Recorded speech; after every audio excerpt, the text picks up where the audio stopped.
ನಮ್ಮ ಸಚಿವರು ರಾಜೀನಾಮೆ ಕೊಡೋದಿಲ್ಲ. ಇದು ಅವರ ಸರ್ಕಾರ ಅಲ್ಲ, ಇದು NDA ಸರ್ಕಾರ. ನಾವು NDA, ನಾವು UPA ಅಲ್ಲ. ಇಲ್ಲಿ ಸಚಿವರ ರಾಜೀನಾಮೆ ಪ್ರಶ್ನೆಯೇ ಬರೋದಿಲ್ಲ. 2015ರಲ್ಲೇ ಹೀಗಂತ ಹೇಳಿದ್ರು ಅಂದಿನ ಗೃಹ ಸಚಿವ ರಾಜನಾಥ್ ಸಿಂಗ್. ಲಲಿತ್ ಮೋದಿ ಹಗರಣ ದೊಡ್ಡ ಸುದ್ದಿಯಾಗಿ ವಿದೇಶಾಂಗ ಸಚಿವೆ ಸುಷ್ಮಾ ಸ್ವರಾಜ್ ಹಾಗೂ ಶಿಕ್ಷಣ ಸಚಿವೆ ಸ್ಮೃತಿ ಇರಾನಿ ವಿರುದ್ಧ ಗಂಭೀರ ಆರೋಪಗಳು ಕೇಳಿಬಂದಾಗ ಅವರ ರಾಜೀನಾಮೆಗಾಗಿ ವಿಪಕ್ಷ ಆಗ್ರಹಿಸಿತ್ತು. ಅದಕ್ಕೆ ಮೋದಿ ಸರ್ಕಾರದ ಗೃಹ ಸಚಿವರು ಪ್ರತಿಕ್ರಿಯಿಸಿದ್ದು ಹೀಗೆ. ಆ ಮಾತಿಗೆ ತಕ್ಕುದಾಗಿಯೇ ಪ್ರಧಾನಿ ಮೋದಿ ಅವರ ಸರ್ಕಾರ ಹಾಗೂ ಪಕ್ಷ ಇವತ್ತಿನವರೆಗೂ ನಡೆದುಕೊಂಡಿತು.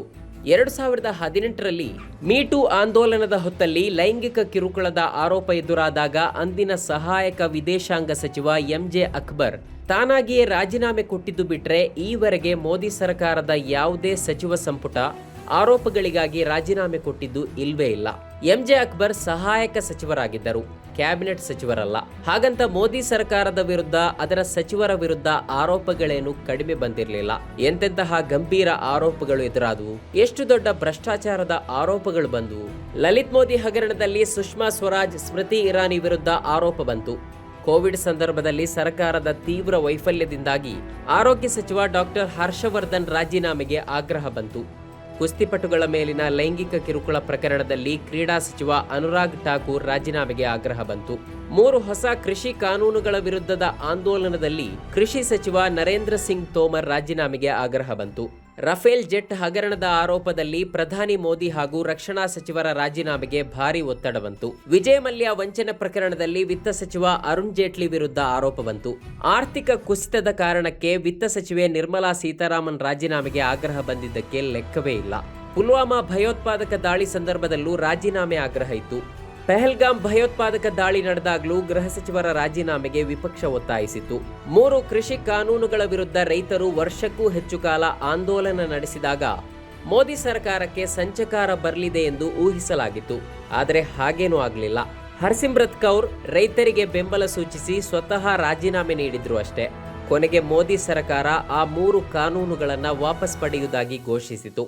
ಆದರೆ ಈ ಬಾರಿ ಮೋದಿ ಸರ್ಕಾರ ಮಣಿದಿದೆ. ತನ್ನ ಹಠವನ್ನ ಅದು ಬಿಡಬೇಕಾಯಿತು, ಪ್ರತಿಜ್ಞೆಯನ್ನ ಮುರಿಬೇಕಾಯಿತು. ಅದು ರಾಜೀನಾಮೆ ಕೊಟ್ಟವರು ಅಂತಿಂತಹ ಸಚಿವರಲ್ಲ. ಮೋದಿ ಸರ್ಕಾರದ BJPಯ ಸಂಘದ ಅತ್ಯಂತ ಅಚ್ಚುಮೆಚ್ಚಿನ ನಾಯಕ, ಅತ್ಯಂತ ಪ್ರಭಾವಿ ರಾಜಕಾರಣಿ, ಪಕ್ಷದ ಮುಂದಿನ ನಾಯಕನಂತೆ ಬಿಂಬಿಸಲ್ಪಟ್ಟ ಸಚಿವ ಧರ್ಮೇಂದ್ರ ಪ್ರಧಾನ್.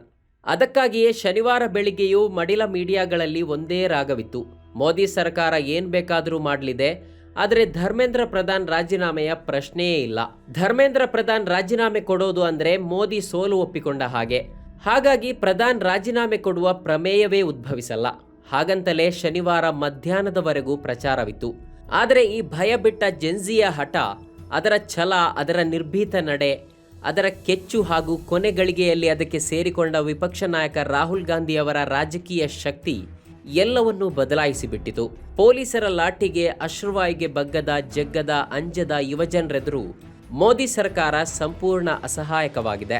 ಇನ್ನು ರಾಜೀನಾಮೆ ಕೊಡದೇ ಇದ್ರೆ ದಿಲ್ಲಿಯಲ್ಲಿ ಅರಾಜಕತೆ ಸೃಷ್ಟಿಯಾಗುವ ಸಾಧ್ಯತೆ ಇದೆ ಎಂಬುದು ಮೋದಿ ಸರ್ಕಾರಕ್ಕೆ ಸ್ಪಷ್ಟವಾಗಿ ಗೊತ್ತಾಗಿದೆ.